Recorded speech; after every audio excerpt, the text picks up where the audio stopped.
Good morning. Can we start by talking about your colleague Nadhim Zahawi? First of all, your own views, if you dare offer them to us. Do you think that paying a 7-figure penalty to HMRC when your Chancellor is appropriate behaviour? Well, I think the Prime Minister has said very clearly yesterday or the day before that there are some questions that need to be, serious questions that need to be answered about this whole episode. Obviously, the details of exactly what happened between Nadhim Zahawi and HMRC, I don't know and you don't know, and that's why this independent ethics advisor is going to be looking into this. I think the Prime Minister, as soon as he became aware that there were further questions to answer over the weekend, he took the decision to appoint the independent ethics advisor to look into it.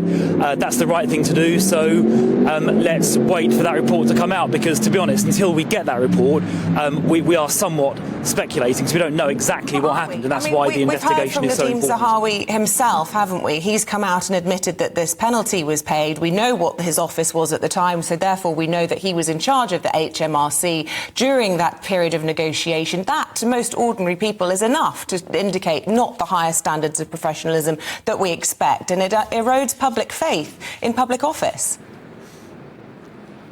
Well, we don't know exactly why that was paid, but there are definitely very serious questions to answer, as you've just said, and that's why we need a proper independent investigation by the ethics advisor to get to the bottom of this properly, to really understand what happened, and then obviously the Prime Minister can respond accordingly. So I think the Prime Minister's done the right thing by acting quickly to get this independent investigation set up. That's the right thing to do. You know, in defence of Mr Zahawi, it is a very complicated issue, as Mr Philp was saying. We don't know why it was paid. We don't know if it's a penalty. We don't know if it's some sort of difference in all of this. And I think, again, we just got to wait till this is sorted out. People hear tax, of course, Chris, and they think, oh, well, you're guilty of sin. That could pay for 500 nurses, that could. And as you say, well, let's wait to find out what the independent commissioner makes of all of this. Look, I want to talk about organised crime. A lot of the country blighted by it. And you have this policy, or the Home Office is championing this policy of clear, hold and build. What does that mean? Well, we've been piloting it in a few areas, including Merseyside and in West Yorkshire. And it's where the police identify a particular area, probably quite a small geographic area, where there is an organised crime gang that's taken hold. And they focus their resources intensively on clearing that organised crime gang out of the area, ideally arresting them, getting them put in prison. And then secondly, holding the area, making sure that no other criminal gang steps into the gap that's been left behind. And then thirdly, building community resilience, which means treating people with drug problems, building up and supporting community groups. It's worked really successfully in places like Merseyside, where it's been trialled. That's led to 420 arrests, I think 11 seizures of illegal firearms, 90 vehicle seizures.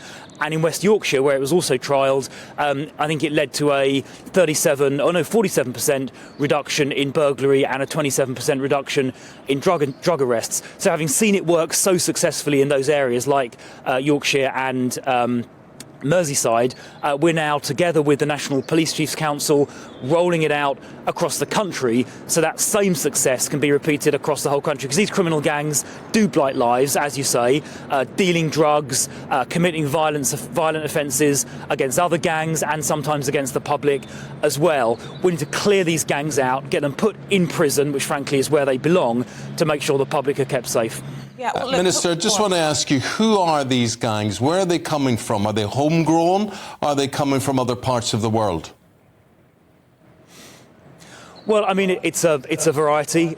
We see some organised criminal gangs coming into the country illegally. We see plenty that have been here for a number of years themselves. But whether they're coming into the country or whether they're here already, we are going after all of them to get them put in prison. And by the way, where someone who's a foreign national is convicted of a criminal offence and gets more than a year in prison, they are bound to, the government is bound to try and deport them under the Borders Act, which return them to their country of origin, which is what my colleague, the Immigration Minister, is focusing very hard on doing as well.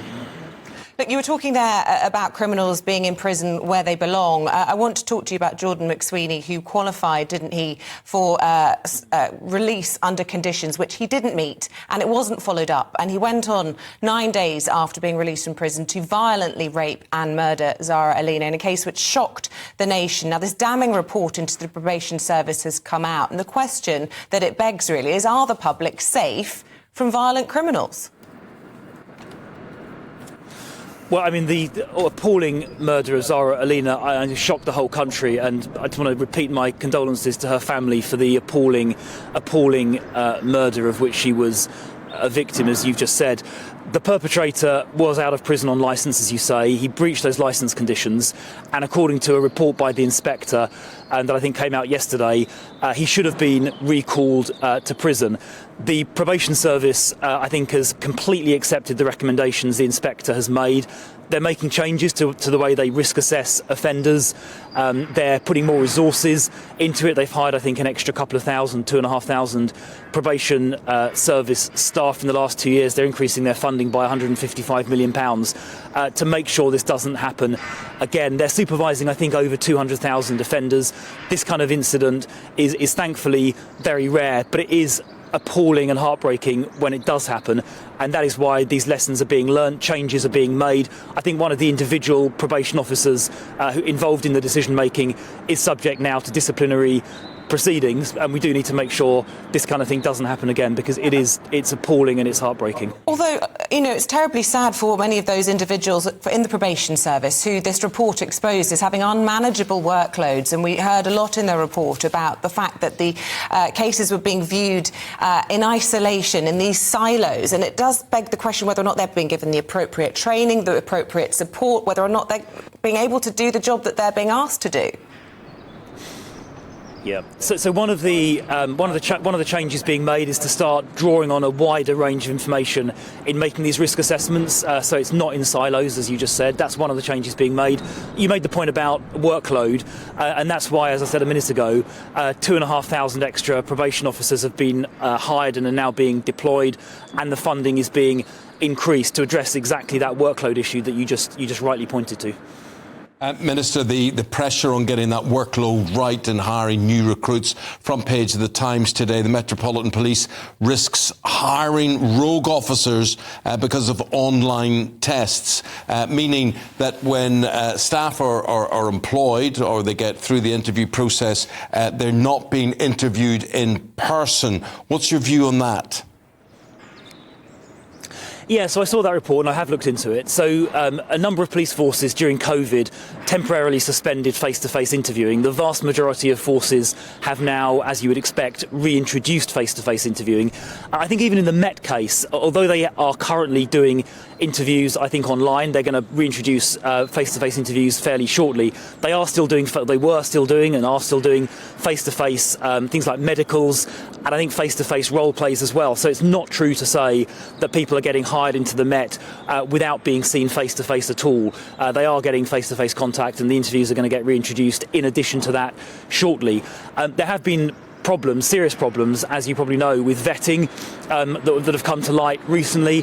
So there's a whole load of work going on to make the vetting process a lot more rigorous. That's going to be published in February next month. And in addition to that, we're reviewing the process for police dismissal. So where a police officer has committed misconduct or just hasn't been doing their job properly, it'll be easier for the Chief Constable to take action and remove them from the police service. So there's a whole load of work going on in this police conduct area, partly following a report by the inspector a couple of months ago, but also following those two particularly terrible cases of Cousins and Carrick. So there's a lot of work we're doing in this area.